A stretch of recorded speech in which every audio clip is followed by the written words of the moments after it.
Programme है आगे? मतलब राष्ट्रीय पार्टी बनेंगे, अभी जो 95 सीट का दावा ठोका था सारे चैनलों पर और खुद गुजरात में, है ना, तो वो सिर्फ दावा था या हवा हवाई थी, या पीएम पद के आगे कुछ है कांग्रेस को रिप्लेस करके? वो कैसे करेंगे? लोकसभा में तो आपकी 0 सीट है, कम से कम 20-25% हो तभी तो आपको एक छत्रप बनाया जाएगा। देखिए, जहां तक आम आदमी पार्टी की बात है, अभी 10 साल पुरानी पार्टी, आज 2 राज्यों में सरकार है, 4 राज्यों में हमारा विधानसभा के अंदर प्रेजेंटेशन है और हम राष्ट्रीय पार्टी बनने जा रहे हैं। तो कुल मिलाकर ये आम आदमी पार्टी के लिए बड़ी उपलब्धि, और सबसे बड़ी बात तो ये है कि मुद्दों की राजनीति के जरिए जो कुछ आम आदमी पार्टी को मिल रहा है वो अपने काम के दम पर मिल रहा है, चाहे वो गुजरात के अंदर मिला हो, चाहे वो पंजाब के अंदर मिला हो, चाहे वो गोवा के अंदर कुछ वोट परसेंटेज मिला हो। कम से कम ये वो पार्टी है जो स्कूल अस्पताल के नाम पर वोट मांगती है, बिजली पानी के नाम पर वोट मांगती है, महिलाओं के सशक्तिकरण के नाम पर मांगती है, किसानों के लिए खाद बीज पानी के नाम पर वोट मांगती है, और उसके जरिए अगर कुछ वोट मिल रहा है, आप सोचिए 12%, 13% अभी तक हमारा वोट शेयर है गुजरात के अंदर। मुझे नहीं लगता कि ये साधारण बात है, ये बहुत बड़ी बात है एक छोटी पार्टी के लिए, 10 साल पुरानी पार्टी के लिए, जो ईमानदार पार्टी है। कम से कम आज ईमानदारी का जो तमगा है वो हमको मिल रहा है, लोग एक्सेप्ट कर रहे हैं इस पॉलिटिक्स को।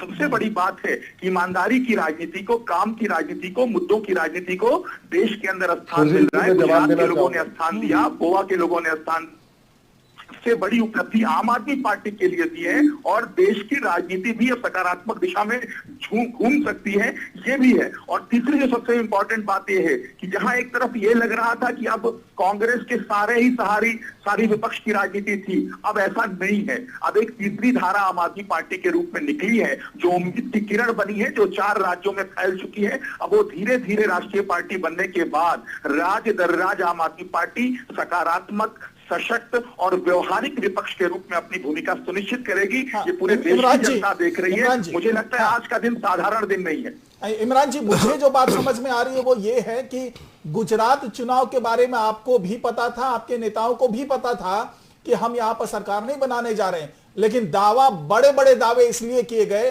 क्योंकि आपको लगता था कि इन्हीं दावों के आधार पर कम से कम 13% वोट आ जाए मेरे पास, जिससे हम राष्ट्रीय पार्टी तो बन जाए और कल की तारीख में ताल ठोक करके पूरे देश में चुनाव लड़ सकें, लोकसभा में चुनाव लड़ सकें। और शायद कहीं ना कहीं केजरीवाल साहब के मन में यह जरूर होगा, जो हमारे सहयोगी ने भी, उत्पल देव कौशिक जी ने भी यही बात पूछी थी आपसे, कि क्या केजरीवाल साहब इसलिए राष्ट्रीय पार्टी बनना चाह रहे हैं क्योंकि वो ये चाहते हैं कि उनको पीएम प्रत्याशी के तौर पर पूरा विपक्ष मान ले कि हां ये पीएम प्रत्याशी हमारे हो सकते हैं और पूरा विपक्ष उनके पीछे खड़ा हो जाए?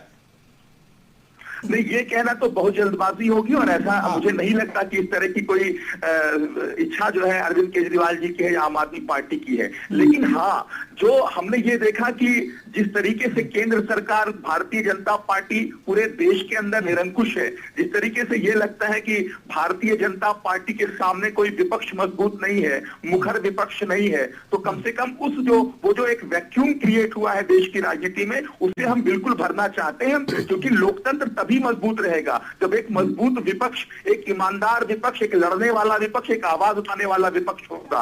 अब आज विपक्ष की क्या हालत है कि विपक्ष के नेता, अगर कांग्रेस पार्टी की बात करें तो चुनाव से पहले कांग्रेस पार्टी अपने नेताओं को भारतीय जनता पार्टी के हाथों बेच देती है, चुनाव के बाद अपने विधायकों को भारतीय जनता पार्टी के हाथों बेच देती है। तो ऐसे में कहां विपक्ष जिंदा रह पाएगा? तो जो विपक्ष चुनाव ही इसीलिए लड़ता हो कि वो भारतीय जनता पार्टी की सरकार बनाना चाहता है, तो ऐसे में विपक्ष मजबूत नहीं हो सकता। कम से कम ऐसे लापरवाह, निकम्मे और कमजोर विपक्ष के बदले एक देश को एक मजबूत विपक्ष दिया जा सके, एक लड़ने वाला विपक्ष दिया जा सके, इसलिए आम आदमी पार्टी प्रयासरत है, आम आदमी पार्टी निरंतर संघर्ष कर रही है। मैं पूरी गारंटी के साथ कह रहा हूं, आपके साथी बैठे हुए हैं, अच्छा विश्लेषण कर रहे हैं, आप पूछिए, पूरी कैंपेन को देख लीजिए गुजरात के अंदर, आम आदमी पार्टी ने सकारात्मक कैंपेन की, इससे कोई इनकार नहीं कर सकता है। आम आदमी पार्टी ने पूरे मनोबल के साथ चुनाव लड़ा, इससे कोई इनकार नहीं कर सकता है। लेकिन मल्लिकार्जुन खड़गे ने क्या किया, किस तरह की बयानबाजी की, किस तरह की निगेटिविटी फैलाने की कोशिश की चुनाव के आखिरी दिनों में,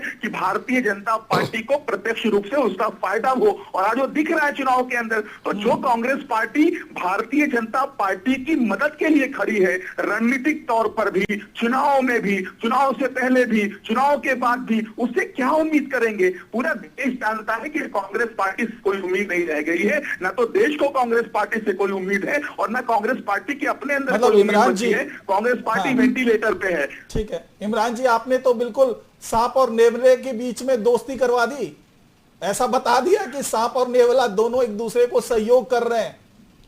अरे डॉक्टर, पूरा देश जानता है कि भारतीय जनता पार्टी और कांग्रेस पार्टी के बीच में इलू इलू चल रहा है।